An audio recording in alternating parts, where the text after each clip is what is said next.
J'avais dit précédemment que l'espace objet est un espace orthonormé, ce qui voudrait dire que chaque objet a une coordonnée x, y et z. Alors, c'est ce qui va nous permettre justement de dessiner précisément. Alors, commençons. Je prends l'outil ligne ici dans le ruban. Alors, il me dit spécifier le premier point. Je vais donner une coordonnée 100,100. Entrée.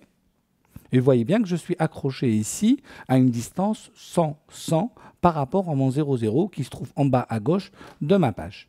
Il me demande le point suivant. Je vais lui demander d'accrocher par exemple le point 200,200. Je pourrais aussi rajouter virgule 0 pour préciser qu'on est dans le plan 0, mais dans ce cas-là, c'est facultatif. Et on fait Entrée. Je refais Entrée pour sortir de la commande. La touche Entrée vous permet de sortir d'une commande, mais vous permet aussi de rappeler une commande. Sinon, vous avez aussi la touche Échappe qui permet de sortir de toute commande comme on l'a vu précédemment. Alors, voilà ma ligne ici. Je fais un petit zoom. On va la sélectionner. On va regarder ses propriétés. Si on regarde bien ses propriétés, on voit bien qu'elle a un point de départ ici, x, y, et elle a un point d'extrémité, 200, 200. Et on regarde ici son angle est de 45, forcément, c'est une droite qui est en diagonale. La longueur est de 141, quelque chose. Une remarque me vient à l'esprit, c'est celle de dire j'ai utilisé la touche virgule et non pas le point du clavier numérique. La réponse est toute simple, c'est qu'on va réserver le point pour les décimales.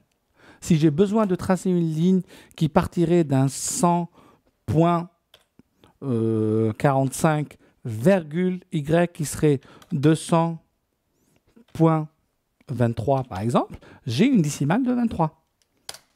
Et voilà, le point suivant, je vais faire 200,200. Et ça devrait tomber au même point ensemble, puisque le point 200, 200, il est là. Et vous voyez ici, en sélectionnant ma droite, que mon coordonnée x, c'est 100.45.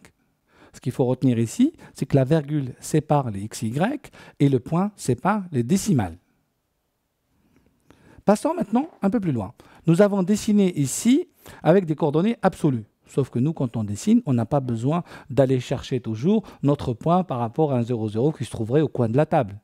Je voudrais dessiner en me libérant de cette contrainte-là. C'est pour ça que dans AutoCAD, nous avons aussi ce qu'on appelle les coordonnées relatives. Ce qu'on vient de faire ici, c'est les coordonnées absolues, et on a aussi les coordonnées relatives. Alors, comment ça se passe dans les coordonnées relatives? Prenons encore l'outil ligne. Je vais cliquer un point n'importe où. Point. Je voudrais que le prochain point soit à une distance de 100 en X et 0 en Y, une droite horizontale. Pour cela, tout simple, on va utiliser l'arrobase et on va taper 100,0. Le fait d'utiliser l'arrobase lui indique tout simplement que mon prochain point se trouve par rapport au dernier point désigné.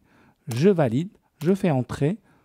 Alors pour les sceptiques, nous allons revenir dans la palette propriétés et on verra bien que notre droite fait bien une longueur de 100. Vous voyez bien que ces coordonnées en absolu ont été calculées et nous avons rentré des coordonnées relatives. Alors, fort de ces informations-là, nous allons dessiner maintenant un rectangle, par exemple, qui aurait une longueur de 100 avec une hauteur de 20. Alors, on va prendre ensemble l'outil ligne. Je clique mon premier point n'importe où et je voudrais progresser ici de 100. Alors, comme tout à l'heure, arrobase 100,0. Entrée. Mon prochain point se trouve en haut ici à une coordonnée de 10. C'est arrobase, en X, nous allons être 0 parce qu'on ne progresse pas en horizontal, virgule 10. Je n'ai pas fait moins 10 parce que moins 10, ça serait partir vers le bas. Mon prochain point, il est là. Ça serait arrobase. Si nous mettons 100, on ira sur la droite. Il serait comme ça. Alors, pour cela, je vais faire moins 100. Moins 100,0. Entrée. Et mon dernier point, arrobase, 0 x parce qu'on ne progresse pas en horizontal, virgule, moins 10. Et voilà mon rectangle qui est dessiné, qui fait bien une distance de 100,10. Alors encore une fois, sur AutoCAD, il est encore plus facile de dessiner que ça. Ce qu'on vient de présenter là, ce sont les bases du dessin, mais il existe aussi des raccourcis pour pouvoir faire la même chose, mais plus facilement. Mais une fois qu'on a compris, bien sûr, à quoi servent les coordonnées relatives et absolues. Alors, pour cela, je vais aller activer en bas, parce que tout à l'heure, j'avais tout désactivé pour les besoins de l'exercice. Ici, le mode ortho. Le mode ortho, comme son nom l'indique, quand j'ai une ligne, ne me permet de dessiner qu'en horizontal ou en vertical. Mon angle est égal à 0, 90, 180 ou 270. Donc, une fois que le mode ortho est activé, je clique, je tire sur la droite. Le fait de tirer sur la droite, ça voudrait dire tout simplement que mon y est égal à 0. Et je vais rentrer 100 uniquement. Entrée. Je tire vers le haut sans cliquer, je vais rentrer 10. Je tire sur la gauche sans cliquer, je rentre 100. Et je tire vers le bas sans cliquer et je rentre 10.